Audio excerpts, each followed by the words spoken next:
Hi, welcome to Archaeology. In today's video I have some more interesting archaeological articles that have been in the media in late January and early February 2018. Let's kick things off in the jungles of Guatemala. There are a number of articles on this topic, but I'll primarily use the National Geographic one, entitled Laser Scan Reveals Maya Megalopolis Below Guatemalan Jungle. In what is being hailed as a major breakthrough in Maya archaeology, researchers have identified the ruins of more than 60,000 houses, palaces, elevated highways, and other human-made features, can't say man-made, that have been hidden for centuries under the jungles of northern Guatemala. Using a revolutionary technology known as LiDAR, short for light detection and ranging, scholars digitally removed the tree canopy from aerial images of the now unpopulated landscape, revealing the ruins of a sprawling pre-Columbian civilization that was far more complex and interconnected than most Maya specialists had supposed. LiDAR has been around for a while, at least since the 70s. I've helped colleagues who use 3D laser scanners for recording archaeological features and structures before. The neat thing that it can do in this case is see through the vegetation to the surfaces beneath, and create a digital surface model of it, allowing archaeologists to spot features that would otherwise be hidden in aerial photography. How does it do that? Sorry, I'm a bit of a Luddite. I don't know for sure, so I'm going to say a combination of lasers and sorcery. Definitely sorcery. I promise if I ever do a video on LiDAR, I will research it properly. Maybe I'll get Dan on, who does it for a living, to explain.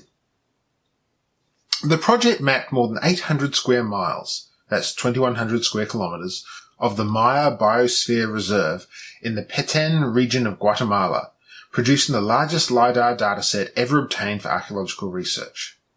The results suggest that Central America supported an advanced civilization that was at its peak some 1,200 years ago, more comparable to sophisticated cultures such as ancient Greece or China than to the scattered and sparsely populated city-states that ground-based research has long suggested. I'm not sure about that. I don't remember being taught that. Also, the ancient civilizations of Greece and China are much older. In addition to hundreds of previously unknown structures, the LiDAR images show raised highways connecting urban centres and quarries, complex irrigation and terracing systems supporting intensive agriculture capable of feeding masses of workers who dramatically reshape the landscape. We've had this Western conceit that complex civilizations can't flourish in the tropics, that the tropics are where civilizations go to die, said Canuto, who conducts archaeological research at a Guatemalan site known as La Corona. Okay, I'm not buying that. The Harappan civilization of the Indus Valley is in the tropics, along with the cities in India, Sri Lanka, Cambodia. Hell, ancient Egypt may technically be subtropical, but still would have had many of the climatic issues of a civilization in the tropics. I'm sensing some bias here. This is still a brilliant piece of work, though. They've found systems of canals, dikes and reservoirs, lots of fortifications, suggesting war was pretty commonplace, and wide causeways functioning as roads connecting the different Mayan cities. Sadly, the survey also revealed thousands of pits dug by fossickers, showing that archaeologists were not the first to discover these features. The survey is the first phase of the Pacunam LiDAR initiative, a 3-year project that will eventually map more than 5,000 square miles, or 14,000 square kilometers, of Guatemala's lowlands, part of a pre-Columbian settlement system that extended north to the Gulf of Mexico. Strange biases aside, this is an amazing project. I really wish this technology could be employed on some of the sites here in New Zealand that are covered in dense bush, but I can't see how anyone here could afford it. Okay, next we have a story from the New York Times. Deep scars as trucker drives across Peru's 2,000-year-old Nazca Lines. A 2,000-year-old United Nations World Heritage Site in Peru was damaged this week when a trucker intentionally drove his tractor trailer off a roadway that runs through the protected historic area, the authorities said. The site, the famed Nazca Lines, is a sprawling series of images scratched onto the surface of a coastal plain, about 225 miles south of Lima, the capital. The site was created between 500 BC and AD 500 and is the world's best-known example of geoglyphs, large designs created by arranging rocks or altering the landscape that depict animals, plants, and other figures. The truck driver, Gianna Jesus Flores Vigo, was arrested and is expected to be charged with an attack against cultural heritage, according to the government-owned news outlet Andina. The Nazca Lines were created by exploiting an unusual environmental condition. The plains are covered with a reddy brown gravel, with a lighter coloured clay earth underneath. By digging shallow trenches through the gravel, you expose the contrasting colour of the clay, which then hardens because of the lime in it. I'm sure the white and red salt planet from The Last Jedi was inspired by this arrangement. Anyway, needless to say, the amazing features are quite fragile, and something as large as a lorry can make a hell of a mess. The article goes on to remind us that this is by no means the first time some prats have made a mess there. In 2014, a bunch of Greenpeace idiots damaged the site by putting a dirty big sign next to the hummingbird geoglyph. Luckily, this type of damage is repairable. The soil can be carefully levelled and the gravel spread over it again. I hope the culprits are made to pay for the cost of that work. Alright, enough of the New World. Let's get some Vikings! I have two articles on the same discovery here, and we'll draw from both. One from The Independent, entitled Mass Grave of Viking Great Army Buried in Vicarage Garden Identified by Archaeologists, and the other is from the BBC, entitled Bones Clue to Lost Viking Army Which Made England. Now, this mass grave has been the topic of a lot of media attention in the past, largely due to the presence of female skeletons, bringing arguments for and against the Norse having women warriors.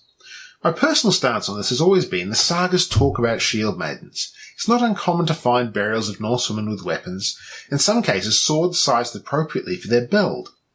It's not unreasonable to say the sagas are just telling the truth in this case. A mass grave found in a vicarage garden contains the remains of a Viking army that invaded England according to a new analysis. The remains of nearly 300 people were first discovered in the 1970s, but their identities have remained a mystery until now. Excavations unearthed the bodies underneath a shallow mound by St Winston's Church Vicarage in Repton, Derbyshire. If I switch to the BBC article, you can see a photo of the mass grave taken during the excavations in the 70s and 80s. Now, radiocarbon dating by a team at the University of Bristol has placed them in the late 9th century, when records suggest a Viking Great Heathen Army, invaded and drove the local king into exile. Also known by Anglo-Saxon chroniclers as the Great Heathen Army, yes, thank you. This invading force consisted of warriors from across Scandinavia joined in an alliance to invade England.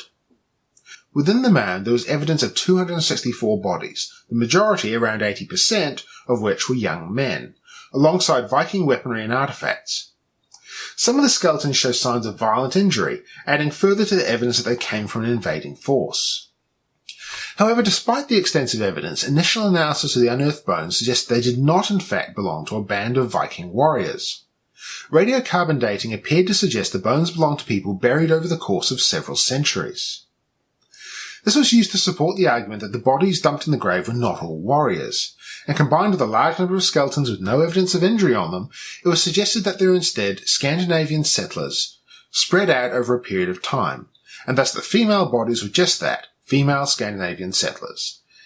However, I will read on. The previous radiocarbon dates from the site were all affected by something called marine reservoir effects, which is what made them seem too old, said Miss Jarman. When we eat fish or other marine foods, we incorporate carbon into our bones that's much older than in terrestrial foods. This confuses radiocarbon dates from archaeological bone material, and we need to correct for it by estimating how much seafood each individual ate. The marine reservoir effect is something that we've had to deal with in New Zealand archaeology for a while, and saw a huge number of our radiocarbon dates thrown out as inaccurate because of it. I can see exactly how this would mess up their results. They're lucky to still have the remains to be able to retest them.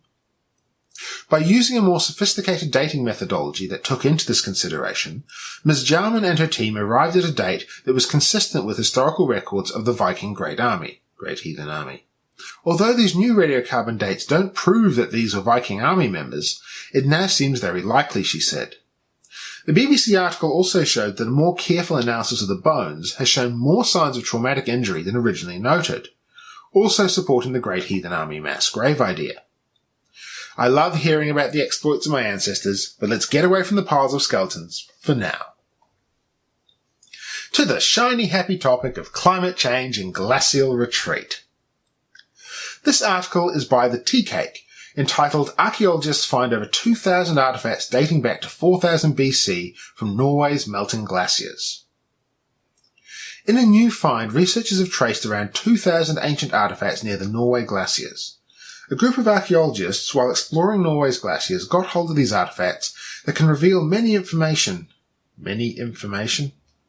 about ancient Norway and the history of mountain populations. The archaeologists are from Norway and the United Kingdom and have been surveying the edge of glaciers in Norway's highest mountains in Upland since the year 2011 as part of the Glacier Archaeology Program and its Secret of the Ice projects. During their explorations, the archaeologists have discovered thousands of ancient artifacts like wooden skis, near-complete Bronze Age arrows, wooden shafts, Viking swords, clothing, as well as the skulls of pack horses. This picture is of an 1100-year-old woven mitten from the Viking Age. The weapons and artifacts used by those hunters and foragers became frozen in glaciers over the years, but now due to climate change the glaciers are melting, and that's resulted in the exposure of these 6,000-year-old artifacts. Although researchers are excited to study these artifacts, at the same time they're concerned that their exposure of these fragile artifacts to the elements might lead to their degradation. Extreme cold can preserve in similar ways as desiccation and being waterlogged can. The normal processes that cause artifacts to degrade are unable to occur. Since this article is so short, I went to the project's website, Secrets of the Ice, to check out some of the more interesting discoveries they've made. Here is a 1,000-year-old arrow. The lack of fletching and binding indicates that it's melted out of the ice in the past and then refrozen. This is a scaring stick, 1,500 years old, one of the most common finds from the ice in Upland. They were used to scare reindeer towards the waiting hunters. More than 1,000 of these have been found. Here we have a complete woolen tunic dating from 300 AD. The website has a video showing a replica being made, and the links to all the articles are in the description if you want to go check them out. This is a complete hide shoe, 3,400 years old, found at Lenbreen, and is the artifact find that kicked off the whole project. And here, this was the amazing Viking Age sword found by reindeer hunters in September 2017. Just a beautiful piece of work, simply superb. Which leads me to my final article for today, from the amazing and totally unbiased news source that is CNN. The ancient Greek masterpiece etched on a tiny gemstone. A miniature gemstone discovered in a 3,500-year-old tomb is challenging our understanding of ancient Greek art. Now, nearly 3 years after it was originally discovered, experts are still trying to fathom how it was crafted. The limestone-encrusted gem was one of 1,400 treasures found buried alongside a mysterious Bronze Age man, dubbed the Griffin Warrior, in Pylos, southwest Greece. Husband and wife team Jack Davis and Sharon Stocker from the University of Cincinnati led the excavation near the ancient palace of Nestor, a site mentioned in Homer's epic poems in 2015. One tiny object measuring just 3.6 centimeters, that's 1.4 inches, was initially overlooked and mistaken for a bead. But beneath the limestone was a meticulously carved gemstone, now considered to be one of the greatest prehistoric Greek artworks ever discovered. It's so tiny that a microscope is needed to fully appreciate the mastery of the engraving, as some details are just 0.5 millimeter in size.